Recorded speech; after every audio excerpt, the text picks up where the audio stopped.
there is a battle on for the future of the Democratic Party.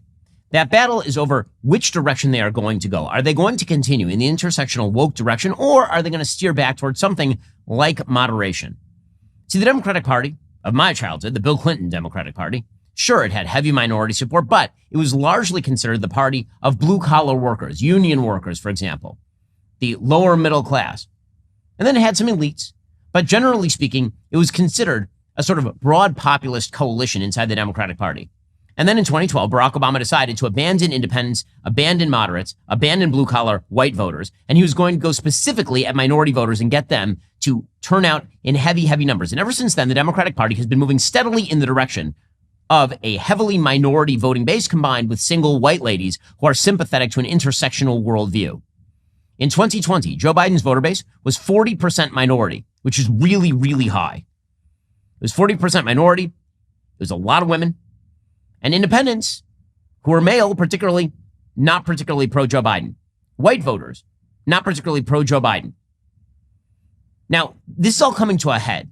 The future of the Democratic Party. Is it going to be a moderate party that steers more in the direction of, say, John Fetterman or Josh Shapiro? Or is it going to be a Democratic Party that steers more in the direction of Alexandra Ocasio-Cortez, Rashida Tlaib, Ilhan Omar? This is all coming to the head in New York's 16th congressional district for a reason. So there's a primary happening in the 16th congressional district. That primary poses Jamal Bowman, who is an extraordinarily radical person who relies on the philosophy of intersectionality consistently. And he is running against a person named George Latimer. George Latimer is sort of a typical Westchester County government executive. And he right now is running well ahead of Jamal Bowman. And that is for a reason. That is because the 16th congressional district happens to have changed in constituency to include a bunch of Jews and also a bunch of black people. And this is coming to a head because the conflict between the intersectional ideology promoted by the woke left and Jewish people has broken out, particularly since October 7th, because the intersectionality says that if you're a member of a dispossessed group, and by dispossessed, they just mean statistically less successful group, not that you've actually shown proof of dispossession in the here and now, but that you are, for example, underperforming educationally or economically, underperforming in some other way. This is a result of white supremacy. And when extended into the foreign policy sphere, if you look at Israel, and if you look at the way Jamal Bowman describes Israel, or Rashida Tlaib, or Ilhan Omar, Israel is the white supremacist country, even though, again, it's a bunch of Jews, and many of them are brown Jews, versus the dispossessed brown people who are the Palestinians. Never mind the fact that Jews are indigenous to the area. Never mind the fact that Palestinians could be theoretically absorbed by surrounding Arab countries very, very easily, but they've never been done so, even though Jews by the hundreds of thousands, if not millions, have been absorbed by the Jewish state in Israel. Put all of that aside. Intersectionality is a lie. It is a falsehood, and it's a stupid falsehood at that, but it is at the core of left-wing ideology, particularly radical left-wing ideology at this point. And it is breaking out again into the open in the 16th congressional district, both because of the ethnic breakdown of the 16th congressional district, again, both significantly Jewish and also much more significantly black, and also because the Democratic Party has decided not to run on a broad spectrum platform that talks about economics per se. It's decided to break people down by ethnicity and then pose them against one another. So the person who represents the 16th congressional district is Jamal Bowman. Jamal Bowman, you'll remember from such hits as, I'm going to pull this fire alarm because I believe it will open a door, supposedly. But he's been representing the 16th congressional district since 2021. He is a self-described democratic socialist. He is also a radical anti-Semite. And he is being supported in this race by people in the Democratic Party, ranging from James Clyburn, who refuses to endorse George Latimer. He says he's not going to endorse in that race, over to Bernie Sanders, who is suggesting that he's being targeted specifically because of his positions on Israel. Well, he is being targeted, but not because of his positions on Israel per se. He's being targeted because he's a full-scale anti-Semite, full stop. And full-scale anti-Semitism on the radical left is perfectly fine, because so long as it's not, I hate Jews just purely, so long as it's, I hate Jews because they're disproportionately successful. I hate Jews because they exist in the Middle East. I hate Jews because Jews are at the top of that intersectional hierarchy in which they are successful and therefore they are victimizers. So long as you say anti-Semitism that way, it's totally fine with the radical left. We'll get to more on this in a moment. First, I've been traveling a lot recently, which means my team and I need to be careful about securing our internet connection. You can't trust public Wi-Fi to have any kind of security. Depending on where you are in the world, you might even be dealing with government censorship. That's why when I'm on the road, I always use my trusted privacy partner, ExpressVPN. The alarming reality is that big tech companies monitor your searches, the videos you watch, every click you make. This data is then used to serve you targeted ads, potentially compromising your privacy and free speech. When you use ExpressVPN, these tech companies can't see your IP address at all. Your identity is masked and anonymized by a secure VPN server that encrypts your data. And ExpressVPN makes it really, really easy. Just one tap on your computer or phone to turn it on. Now you're protected. It's time to say no to censorship. Take back your privacy at expressvpn.com/Ben. You'll get an extra 3 months of ExpressVPN service for free. That's EXPRESSVPN.com/Ben. I've been using ExpressVPN for years at this point. They're great. It's really easy to install. One click to download, one click to activate, and now all of your online activity is protected. ExpressVPN.com/Ben. Get your data protected today. Again, that's ExpressVPN.com/Ben, and get that data protected today, no matter where you are. Well, the actual status of the race right now is that Jamal Bowman is likely to lose. And already the radical left is trying to claim that this is the result of money intervention by the American Israel Public Affairs Committee, AIPAC. Now, AIPAC has become sort of a political bugaboo on the far right and on the far left. There's this idea that because it's a lobbying group that lobbies on behalf of largely Jews, but some Christians in America who are pro-Israel, that it therefore works for the Israeli government. It does not. Or that the intervention of a lobbying group in a race is somehow shocking. It is not. It happens in literally every congressional race. And particularly it's going to come up when you happen to have a congressperson who has committed a wide variety of full-on Jew-hating sins, which it turns out that Jamal Bowman has. So right now, Jamal Bowman is about to lose. According to Lohud.com, more than 14,000 Westchester County voters already have cast ballots in robust early turnout for the primary battle between Bowman and Westchester County Executive George Latimer for Bowman's House seat. That includes 9,904 Democrats in New York's 16th congressional district who voted in person over 5 days from last Saturday through Wednesday. Extraordinary voter turnout for Jews in Westchester, a group that has spent months registering and mobilizing Jewish voters in Westchester for the Bowman-Latimer primary, reported strong initial results this week. Jewish voters it contacted made up more than 40% of Westchester residents who had voted in person or by mail as of Monday. Jewish voters only make up about 9% of this primary's voting population in Westchester, but apparently they make up 43% of those who requested mail-in ballots. And there is a reason for that. Not because people love George Latimer per se, but because it turns out that Jews in particular in this area don't really like Jew haters in Congress. It turns out not to be a particularly popular point of view. And when I say Jew haters, I really mean Jew haters. For example, in 2023, Rashida Tlaib decided that she was going to introduce a resolution recognizing the quote-unquote Nakba. Nakba is a term that was made up by people who despise Israel and wish that it didn't exist. It literally means disaster. And it is supposed to be the same thing as the establishment of the State of Israel. The State of Israel is the Nakba. Jamal Bowman has supported that resolution. But that's not the only thing he supported, or rather did not support. It turns out that the House, on October 25th, 2023, the House passed a resolution condemning Hamas's attacks on Israel. Now, this seems like a pretty big no-brainer. It's just a simple piece of legislation that affirmed U.S. support for Israel in its war with, the group that 1,200 people and took 250 hostages. 9 Democrats voted against the measure, including, wait for it, Jamal Bowman, of course. Then, a few months later, you'll recall just a couple months ago, there was an Iranian attack on Israel where 300 missiles and drones were shot at Israel by a sovereign country, Iran. The United States, its allies, Israel, they helped shoot a lot of that down.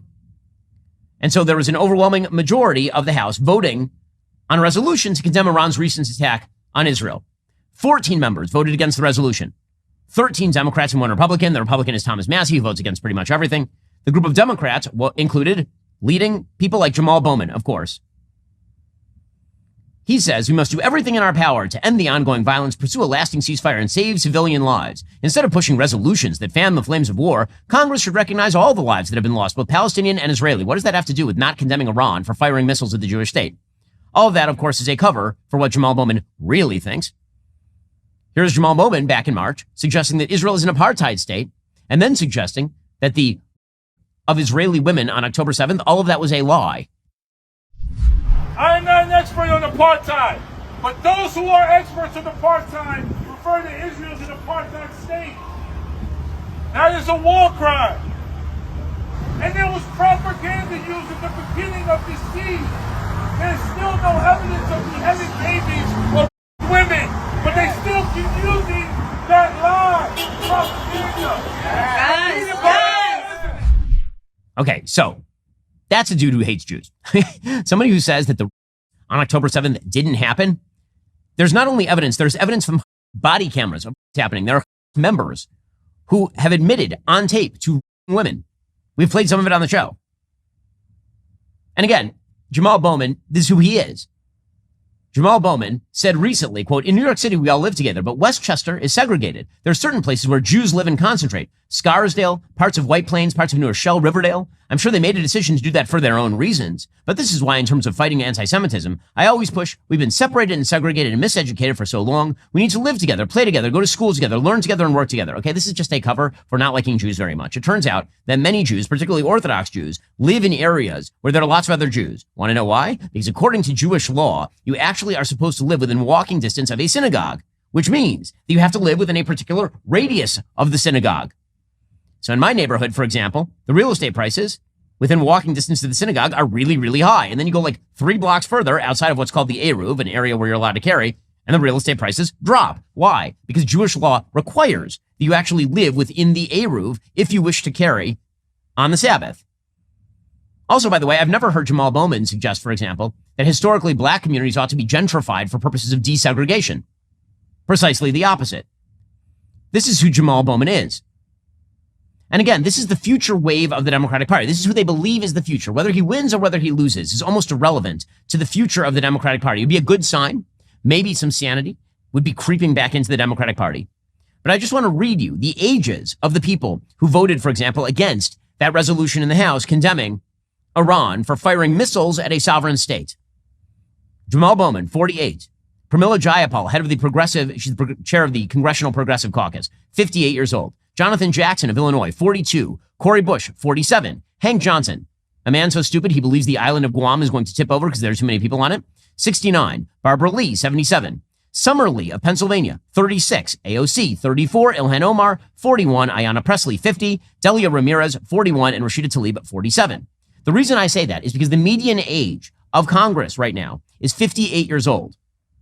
Aside from Hank Johnson and Barbara Lee, every single one of those people is at the median age or well below the median age. In other words, Democrats who are young tend to be part of the intersectional caucus. That is why I say this is what the future of the Democratic Party looks like. And I just want to show you what the future of the Democratic Party looks like. Because this is who Democratic honchos think the Democratic Party looks like. Joe Biden is just providing a doddering, senile, elderly face over that. But the reason that Joe Biden has spent his entire administration promoting quote-unquote equity is because he believes that the coalition behind the doddering, frail mask is the coalition of Jamal Bowman and AOC. That's why they keep humoring these people. It's why they're slow-walking aid to Israel, for example, in the middle of all of this. It's the reason why they continue to push trans propaganda and racialist ideology. Because when Democrats look at the future of the Democratic Party, young Democrats, what they see is a coalition that is built on intersectional a priori ideas. And that intersectional coalition must be maintained at any cost. We'll get to more on this in a moment. First, as social unrest escalates and crime rates climb, securing the safety of your family is more crucial than ever. In uncertain times, having effective yet non-lethal options is vital. This is why you should check out the Byrna Less Lethal Pistol Launcher. It's been developed by a team of common sense gun owners who understand the importance of having choices. They engineered the Byrna launcher as a powerful tool for self-defense, allowing users to de-escalate life-threatening situations without resorting to deadly force. Now listen, I'm about as pro-Second Amendment as it gets. I own multiple firearms, but I'll be honest, using lethal force, even in defending my home, my family, that's a scary idea, obviously. Now, don't misunderstand me. If somebody invades my home, what happens next is on them. But if I have the ability not to resort to lethal measures in order to do so, that would be great. Not only that, I mean, there are situations where you're in your home and someone's banging around in the kitchen and you don't know who it is. What if it's a member of your family who came in? Now, maybe it would be better that, God forbid, instead of making a horrible, horrible life-altering mistake, you can use, something else. Well, Byrna is a safer, more sensible alternative that could potentially save lives on both sides, protecting both the user and the aggressor. Visit Byrna.com/Ben. Get 10% off your purchase today. That's BYRNA.com/Ben. Check out the latest news about Byrna. That's BYRNA. Okay, so all of this culminated over the weekend in one of the most bizarre campaign stops I've ever seen in my entire life. So AOC showed up and was totally psychotic. I mean, she's like Dwight at a paper selling event. Or, as some said online, Adolf Hitler from Downfall. Here she is screaming and shouting like a nut. And this is supposed to be, I suppose, cool. But what it really does, it has awkward, I'm still a teenager vibes. This is AOC shtick. AOC and Taylor Swift, she's like the Taylor Swift of progressive left-wing politics. She's a 34-year-old woman who acts like she's 16 years old. So here is AOC going off on AIPAC, and obviously we all know what she means by that. Here we go.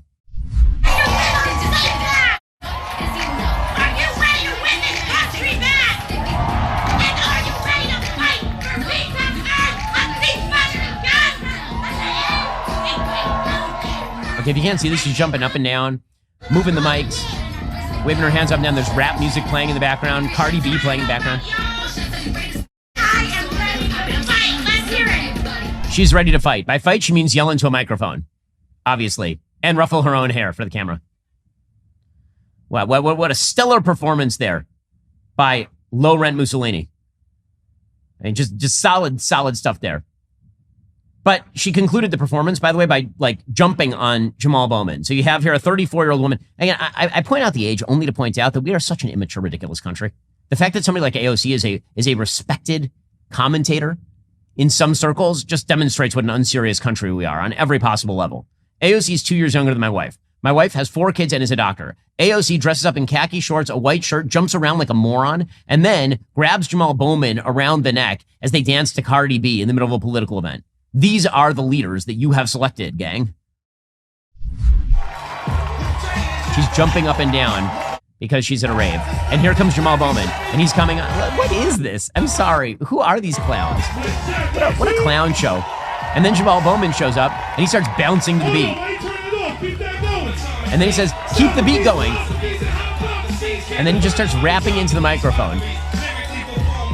Jamal Bowman is 48 years old, by the way. He's 8 years older than I am, Jamal Bowman. That dude is like 14 years away from retirement in the United States.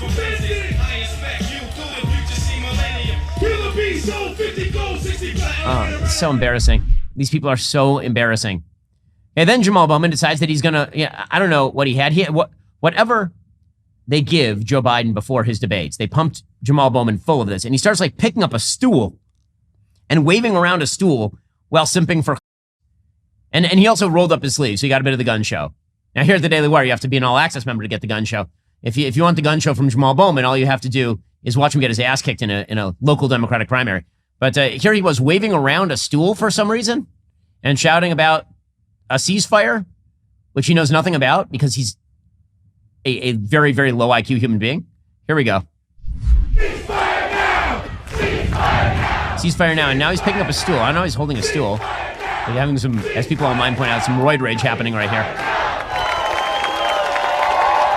I don't know. He's going to like body surf now? He's going to like crowd surf.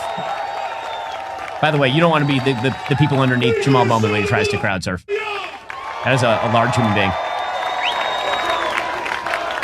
Bowman! Bowman! Now he's chanting his own name. Yeah. Top level, genius level stuff. By the way, whenever they complain about, wow, AIPAC is getting involved in the race, you mean a group that doesn't want to see anti-Semites in Congress is getting involved in a race involving an anti-Semite? That is absolutely shocking. Jamal Bowman himself has poured millions of dollars into the race. It's coming from lots of people who, are part of the intersectional coalition and don't particularly like Israel and really don't like Jews very much. And then Jamal Bowman and AOC got together for a little social media commercial to encourage people to get out to vote, but only in particular areas, you will note. So here is Jamal Bowman. He has to like rest up after that. He's got like a towel over his shoulder, like he just ran a marathon, water bottle. And then he and School Marm AOC over here, enthusiastic School Marm. How do you do, fellow kids? They discuss why you need to show up to vote for Jamal Bowman in this primary. Ceasefire now, y'all. That's what we're doing. Ceasefire now, y'all. Let's get it popping. Let's get it The popping. polls are open today. The polls are open tomorrow. Make sure you get out to vote. Election day is Tuesday. Let's go. We need record turnout all across the district, especially in Yonkers, Mount Vernon, New Rochelle, Co-op City, and Edenwald. Let's get it popping. Let's change the world. It's the many versus the money. We're gonna win. Right. Let's go, baby. We're gonna win. We're gonna take on APAC, and we're gonna kick some Wall Street ass. So let's go. Stop the bombs. Stop the bombs. Stop the bombs. By the way, I've never seen them call for to surrender, which would stop the bombs immediately. Then it would all be over. But that's not what this is about, is it? Okay, this is the clown show that you guys are voting for. We are now in idiocracy, like full scale in idiocracy with politicians like this. I do appreciate the fluency with which he drops into dropping his G's and then replacing his G's depending on which part of the video he's in. When it's time to vote in Edenwald, he's like, we all need you voting in Edenwald. He's like, let's get it popping. They kind of jump in and out of intense Jamal is really something to watch. The areas that he's asking to vote, by the way, I talked about the ethnic conflict that's arisen within this district, are disproportionately black. Right? The district overall, the 16th congressional district, is about 30-some% black by ethnicity. But there are some particular areas of the district that are obviously significantly more black than others. So the 16th congressional district at last census is about 40% white, 29% Hispanic, 21% black. But some of the districts that he's calling out, Mount Vernon is like 63% black, Co-op City is like 59% black, and Edenwald is 63% black. So he's specifically calling out, obviously, to his voting base. That's not unusual when you're trying to get people out. Obviously, you call out to your voting base. But the reason that his voting base is who his voting base is, and he doesn't have broad support across, by the way, a district that Barack Obama won before it was redistricted, like 90-5. The reason this controversy exists is because of the breaking apart of this intersectional coalition inside the Democratic Party. So the question for the future of the Democratic Party is which way are you going to move?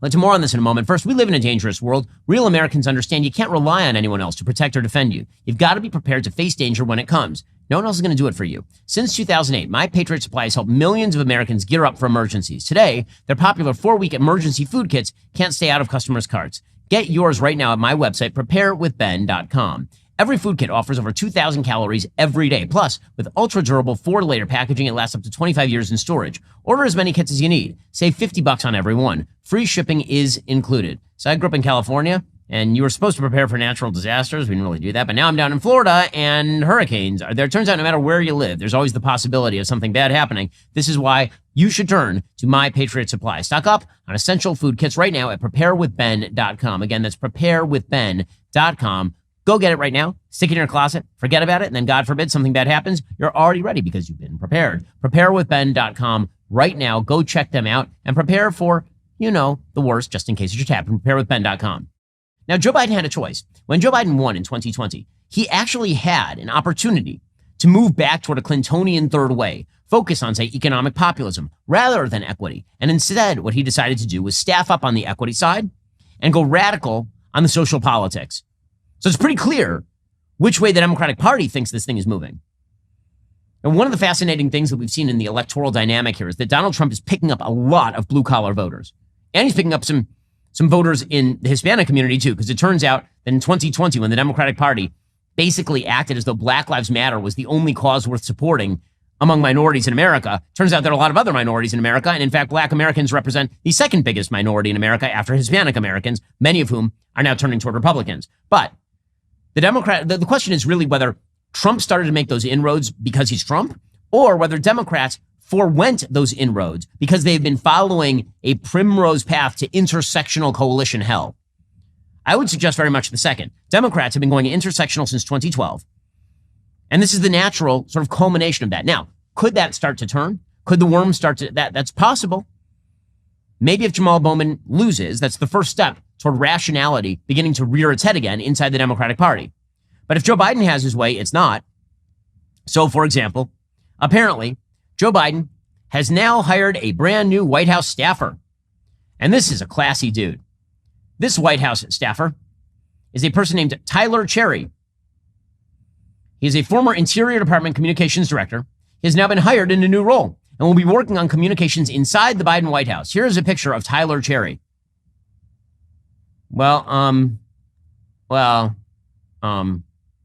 Well, I guess since they got rid of that guy who was stealing all the ladies' luggage, now they hired another guy who's stealing ladies' luggage. I guess he stole the luggage of Bianca, what's her name? Kanye's wife. He's stealing her luggage now. So that's weird. This person happens to be one of the young radicals. So it turns out that he was posting support for Palestine on social media in 2014. That is when Hamas was firing hundreds of rockets into Israel. He also called for ICE to be abolished in 2018. So this dude likes dressing in women's clothing and supporting. And I guess he's all out of women's clothing. Obviously, he's out of clothing entirely. July 25th, 2014, quote, cheering in bars to end the occupation of Gaza. No shame and F your glares. Hashtag I support Gaza. Hashtag free Palestine. Again, this dude goes right off the top of a roof the minute that takes over his area. In a statement to Fox News Digital, White House Senior Deputy Press Secretary Andrew Bates said, we are very proud to have Tyler and his nipples on the team.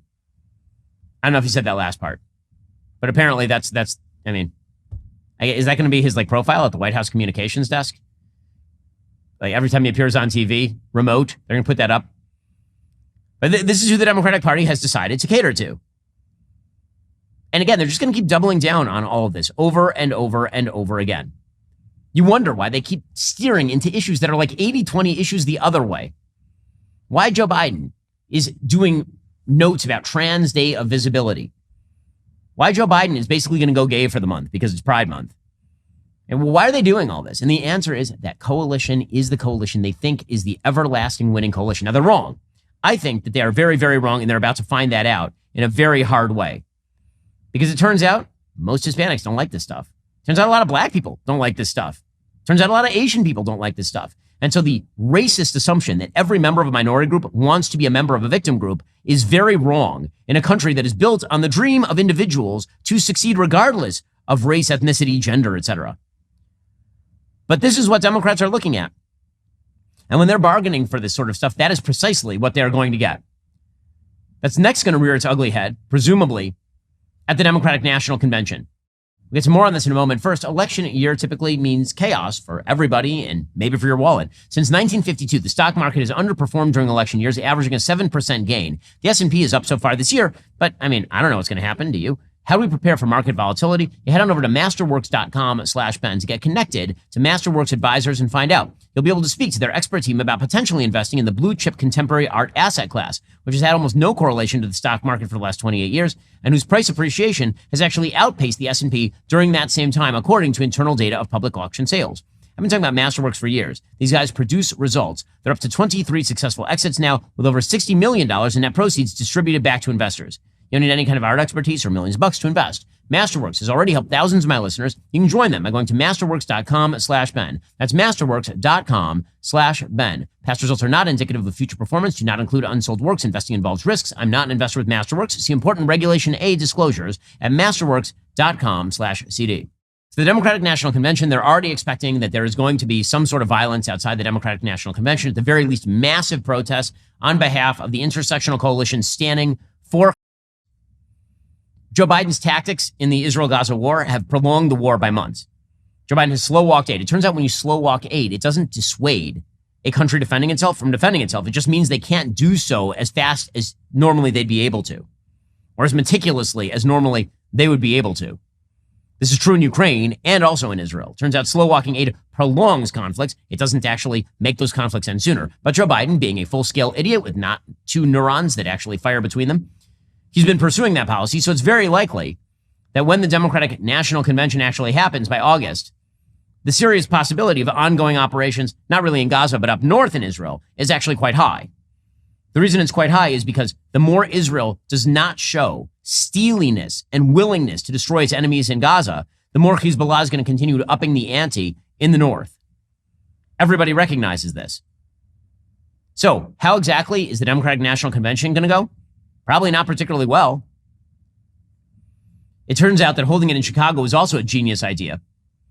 According to the Wall Street Journal, pro-Palestinian activists hope to attract 100,000 demonstrators from across the country to protest Biden's handling of the war in Gaza. Republicans are chortling over this. Republican consultant Alex Conant, White House spokesperson during George W. Bush's second term, said when a convention comes to a city, the city becomes part of the convention. Chicago's problems will become part of the Democratic convention. Well, yeah, it certainly will, considering that every weekend in Chicago, more people are shot than probably in Gaza on a given weekend. So, good luck to Joe Biden. If this is the future that you are building, well, then I suppose you can live with it. But Democrats do have a choice. They could walk away from that future and move back towards sanity. Again, that's what most Americans thought they were getting back in 2020, and it turns out they were not. They were getting a combination of bizarre love child of Bernie Sanders and AOC, except 81 years old. Biden fundraisers, by the way, are running scared from him. They're very concerned, as well they should be. According to Politico, Joe Biden's campaign planned to bury Donald Trump in an avalanche of cash. Instead, his allies are now bracing for a slugfest without the benefit of a fatter wallet, as financial reports show Trump outraising Biden in back-to-back months, hauling in huge sums after his 34 felony convictions and erasing Biden's long-standing financial edge. Democrats have been trying to downplay Trump's new financial lead, but privately, several Democratic strategists and donors were reeling. One Biden bundler said there was a strategy of raising all this money on the front end so he could have this huge edge. The whole point of it was to come out with a sizable cash advantage, and we're now even, and it's June. I have no other word for it other than depression among Biden supporters. Meanwhile, CNN reporting, no surprise here, that the Democratic White House is having some very severe troubles with Jewish voters, which tends to happen when you slow walk aid to the Jewish state in a time of war. Apparently, there was a White House event, and it hosted a bunch of Jews who were very supportive of Joe Biden, and they were asking questions like, why are you staffing up your entire administration with people who hate Israel and are intersectional nut jobs? Yeah, it turns out a lot of those people, again, I know a lot of liberal Jews who did not vote for Trump and will not vote for Trump this time. But you know what they will do? Stay home rather than voting for Joe Biden or vote for RFK Jr. And Joe Biden also happens to be running an insanely insular campaign. A group of people surround him whose only political success was 2020. His top three advisors are Ron Klain, who is his chief of staff, who apparently made policy by following X or Twitter. And then Ted Kaufman, a confidant who has been around since Biden was running for president in 1987. He's 85 years old. And then there's also Tom Donilon, right, who's been consistently saying that Joe Biden should just keep doing what he's doing. Klain is 62, Donilon is 65, Kaufman is 85. Many of the Biden allies are looking at this team and they're saying, this does not look like the kind of team that takes you to the championship here.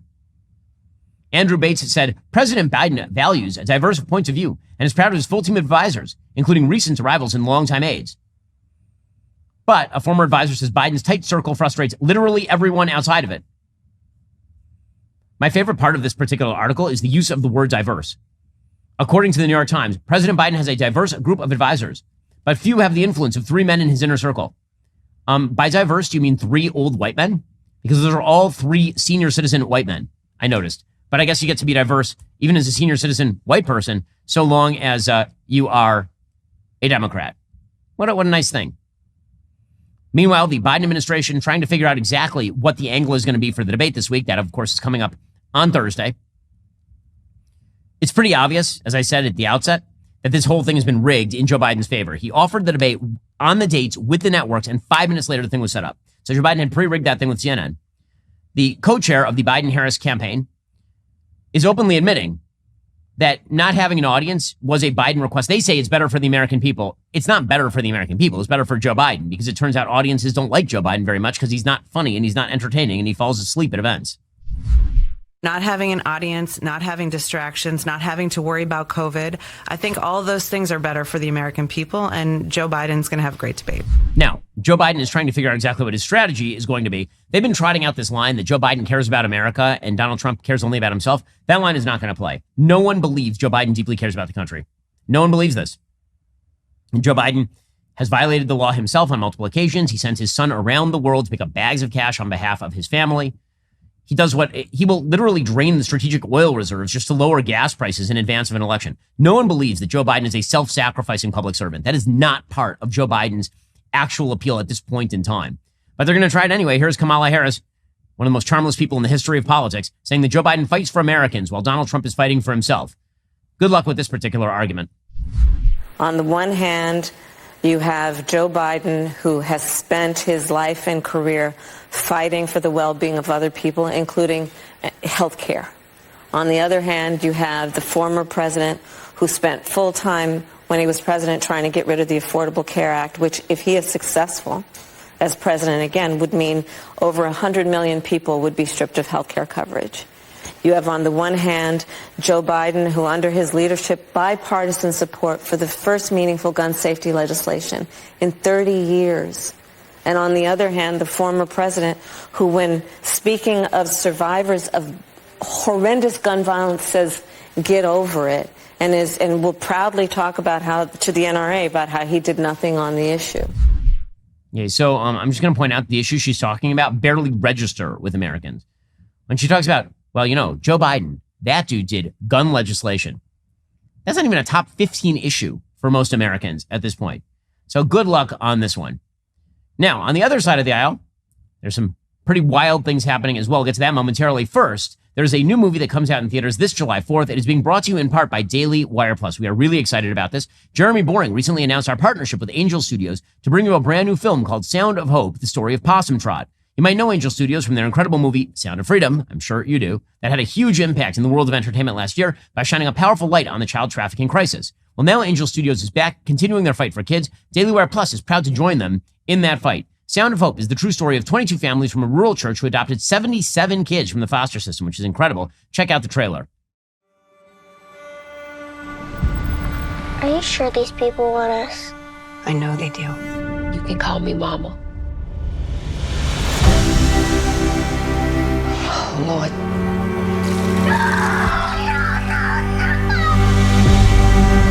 If we can't wrap our arms around the most vulnerable, then what do we have? Noise! And the children can't take the noise anymore. This is something that we must do.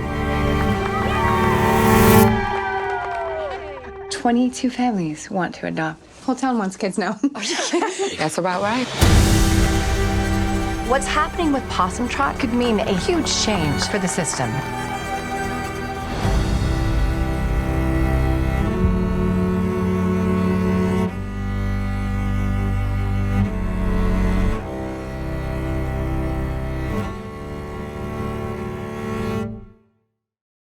I have seen the movie. It is deeply meaningful. It is inspiring. It's going to make you want to get off your butt and go do something to make the world a better place. Everyone needs to see the benefit of having strong religious institutions in our culture portrayed more on the big screen. So go support the movie. We can't wait for you to see Sound of Hope in theaters starting July 4th. Tickets are on sale right now. You can get yours at angel.com/Ben.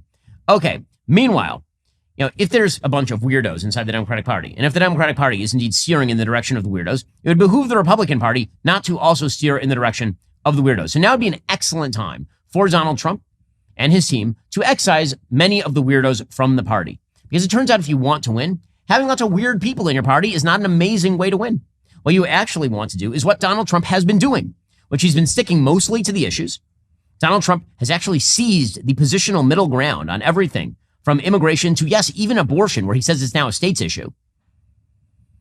But you know, you don't need a bunch of weirdos in your party. Well, it turns out that some of the weirdos who've been let into the party over the course of the last 10 years are now turning on Donald Trump, which is a shocker. It turns out that people who are super weird and have a screw loose, they tend not to be consistent in their application. According to the Washington Post, Arizona delegates to the Republican National Convention gathered this month in a Phoenix suburb, showing up to get to know each other and learn about their duties. Part of the presentation included a secret plan to throw the party's nomination of Donald Trump for president into chaos. The instructions did not come from never-Trumpers hoping to stop the party from nominating a felon when delegates gather in Milwaukee next month. They instead came from avowed America First believers, hatching a challenge from the far right, a plot to release the delegates from their pledge to support Trump. Why exactly are they doing this? Apparently, the goal is to block certain people from being vice president and instead to substitute former national security advisor and weird Twitter personality Michael Flynn. Apparently, a lot of these people think that Trump has surrounded himself too much with the deep state, and they think that by denying Trump the nomination, that they are going to get what they want. Guys, this is why you should not give weirdos power. Just generally speaking, it's a bad idea. Like right now, you're trying to defeat Joe Biden. And instead of coming up with plots to hold up Trump's nomination at the convention in order to slide in Michael Flynn as the VP, which, by the way, would lose Trump the election. Vice presidential candidates very rarely can win somebody election. They can lose people elections. It turns out that if people think that your VP is a crazy person, that's really, really bad for electoral politics. It is generally terrible. And the fact that so many local parties in the course of 2016 to 2024 have been converted into sort of weird personal animosity gangs has been terrible. I know everybody in the Arizona Republican Party, at least I used to, and many of the people in the Arizona Republican Party are tired of this. They would like to win. Arizona used to be a red state with a red governor and 2 red senators, and now it is a blue state with a blue governor and 2 blue senators. And that is largely due to the wild incompetence and insanity of a certain segment of the Arizona Republican Party. You know what'd be good? Not that. Donald Trump would like to win Arizona. It turns out that Donald Trump really wants to win now, which is great, because when Donald Trump wants to win, that means that he does smarter things. And you can see that Donald Trump wants to win. In fact, the most encouraging clip that I've seen of Donald Trump, maybe in a couple of months, Donald Trump was at a rally and people started chanting USA. And he said, stop chanting and go vote. Yes, that's correct. That's what Donald Trump needs to do from now all the way until the election. Everyone needs to vote. Vote early. If you can get a mail-in ballot, go vote right now. Do it this very instant. Because it turns out your vote counts the same if you do it today and if you do it election day. You don't get any sort of medal for doing it election day. Here is Donald Trump making the same point. Don't give me any of that USA. Go out and vote. That's all I ask. Correct. Don't say, USA, USA, we love Trump, USA, and then November 5th comes along, or any of the previous days, you know, the early voting. And then you say, darling, I'm just a little tired. I think I'll skip the vote. You can't do that. You got to vote. No USA right now. You just go out and vote. Then we'll go USA. Hey, that is right. Again, Donald Trump, I think, is being much more meticulous about this race than he was about 2020 or 2016, actually. He could be freewheeling in 2016 because he was the challenger. Now, it's kind of like 2 incumbents running against each other. And so he's being much more careful, which is encouraging given the fact that he does have a debate coming up. So apparently, according to Politico, he might be eschewing formal preparations for Thursday's debate, but that doesn't mean he isn't thinking about it. In fact, the former president couldn't stop talking about his upcoming bout against Biden as he rallied in Philadelphia on Saturday night. Over the course of nearly 90 minutes, Trump interspersed talk of his economic plans and complaints about his criminal conviction in New York with musings about the potentially consequential political clash. By the way, I do have a question about the format of the debate that I'm not sure has been answered as of yet. There's supposed to be 2 commercial breaks in the middle of the debate. Is Joe Biden allowed to sit down? This is a serious question. Is Joe Biden allowed to get a breather for 2.5 minutes and get pumped up with a child's blood in the meantime, like go in the back room, snort some coke, come back out? Real question, since Joe Biden tends to fade real fast when those uppers start to come down. In this rally, Trump mocked Biden for holding up behind closed doors at Camp David, and he suggested the president would turn to illicit substances to boost his performance, which, I mean, kind of. Here was Trump complaining about Biden's senility. I go for 2 hours without teleprompters, and if I say one word slightly out, they say, he's cognitively impaired. Whereas Biden can run into walls, he can fall off the stage, he can fall up the stairs, he falls up.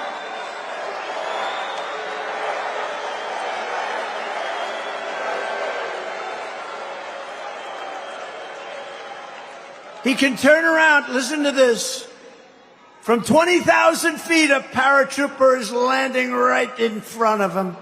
Everybody, all the foreign leaders, they're watching, and he turns around to look at a tree. Right? No. And then they say it was fake, he was fine, and then the press goes along with it. They go along with it. They say, isn't it terrible the way they cover him? No, he's terrible. The worst president in history by far, and we have to get him out, or this country is not going to survive. Now, I was glad to see that Trump actually started to talk about increasing the expectations. So the expectations, because Trump is making jokes about his senility, are super low for Biden, but Trump is starting to raise those expectations this week, and he should. He needs to spend this entire week raising expectations for Biden, sufficient that Biden has to do more than just remain breathing during the debate. At this particular event, for example, he claimed that Biden would, quote, get a shot in the ass ahead of the bout and then come on stage all jacked up, which, by the way, is totally true. Trump also said that he would love to have RFK join him and Biden on stage. Kennedy failed to qualify, but that's a smart political move by Trump because it looks like he's welcoming a third-party candidate, whereas Joe Biden can't stand a third-party candidate. So again, if Trump is disciplined, if he can win this, I honestly think that if Trump is disciplined, if he performs well in this debate, you could start to see the polls really break open for Trump. This could start to look like a blowout pretty quickly. It's an inflection point, but that requires Trump to actually keep control of himself, not get angry, stay contained. And I think that it looks like he might, in fact, do all those things, which would be, a pleasant surprise, I think, to everybody involved.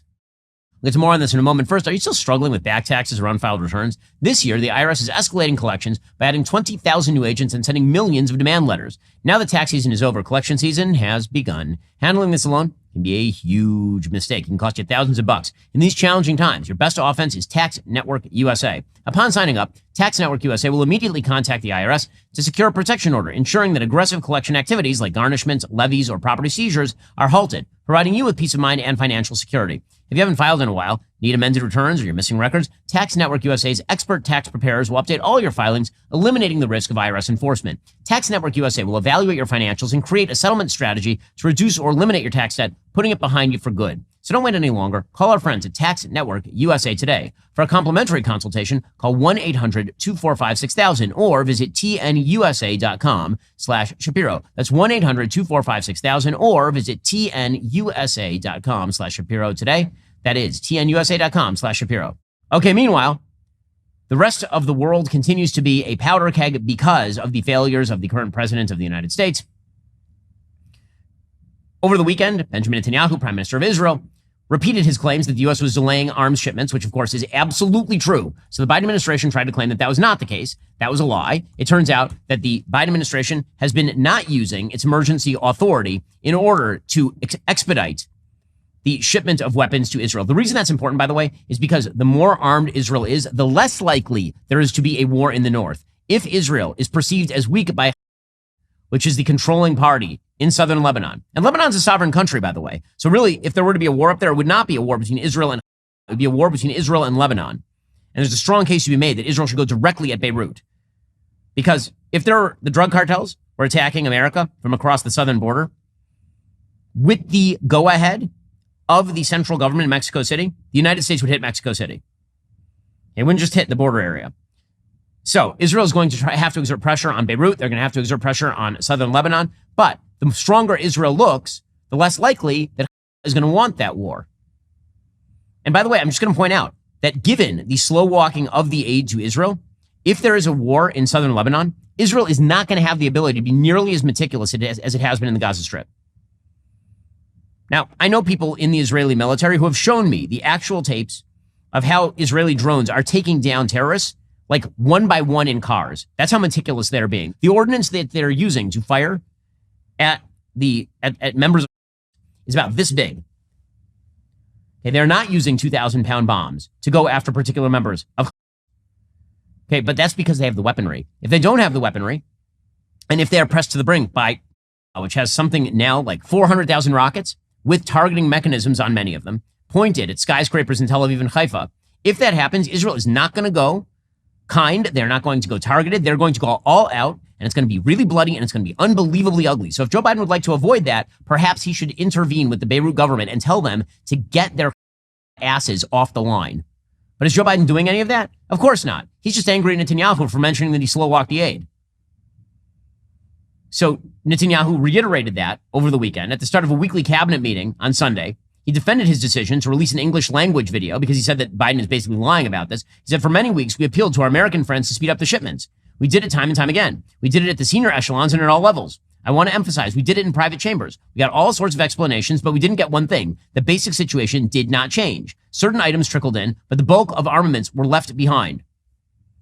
The White House keeps lying about this. I mean, they're legitimately lying about this.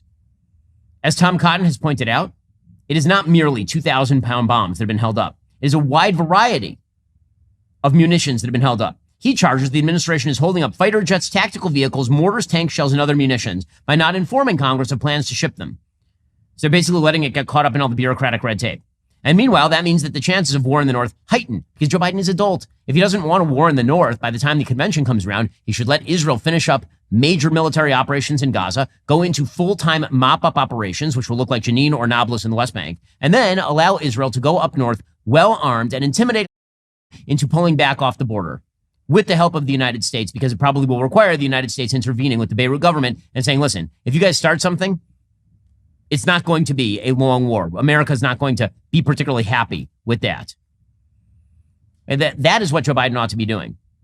But, Joe Biden it's amazing. While Joe Biden is slow walking aid to American allies ranging from Ukraine to Israel, certainly China is not.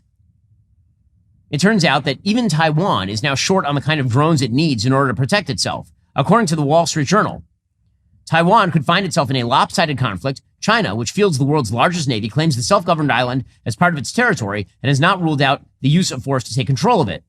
Taiwan has been looking at Ukrainian defense, and they're looking at some of its tactics like a national drone team. The problem is a lot of these drones are being developed, you guessed it, in China. This administration has done such a piss-poor job of keeping the world on the straight and narrow. It is absolutely astonishing. And it's just another factor, by the way, that is leading the world to move to the right more generally. Because it turns out that if America is not your umbrella, a lot of other nations, they're like, you know what? We're not letting in immigrants, and we don't feel like letting Joe Biden dictate terms to us. We don't trust Joe Biden enough. As the New York Times points out, at the heart of the rapid rise of the nationalist right, with its view of immigrants as a direct threat to the essence of France, there appears to lie a growing feeling among many French people they are no longer at home in their own country. That is correct. This message, echoed by rising nationalist parties across Europe and a central theme of Donald Trump's presidential campaign in the United States, has proved potent. Nations need effective borders that can be sealed tight. That is the message. You wonder why that is? It's because you want to talk about the actual globalism of Joe Biden, the idea that borders don't matter, the idea that there is a family of nations in which everyone can be simply wheedled into doing the right thing. No one who has a prefrontal cortex and can look at the world with any level of rationality agrees with Joe Biden on that because it's ridiculous. Okay, you know what, folks? It's been a dark time in the news, and so it's time to do a thing I like. I know we're bringing it back. We're bringing it back better than ever. A thing I like. Books that I've been reading, music I've been listening to, movies I've seen, TV stuff. Fun stuff. So today's thing I like is from my friend David Horowitz. David is an institution in the conservative movement. He runs the David Horowitz Freedom Center. He's written a huge number of books. He has a brand new book out. It's called America Betrayed. It is totally worth the read. In it, he traces the roots of American ideology all the way back to Martin Luther and then forward through the secular assault on American ideology. The book is totally worth your time. You should go pick up a copy of it right now at Amazon. David's books are virtually always worth your time. Again, he's a terrific writer. He's very clear, and he does not pull his punches. That book, again, is David Horowitz's America Betrayed. Alrighty, coming up, I'm going to do the thing that I hate. It's about Taylor Swift and Scooter Braun. Guess which side you think I'm going to take. If you're not a member, become a member. Use code Shapiro checkout for 2 months free on all annual plans. Click that link in the description and join us.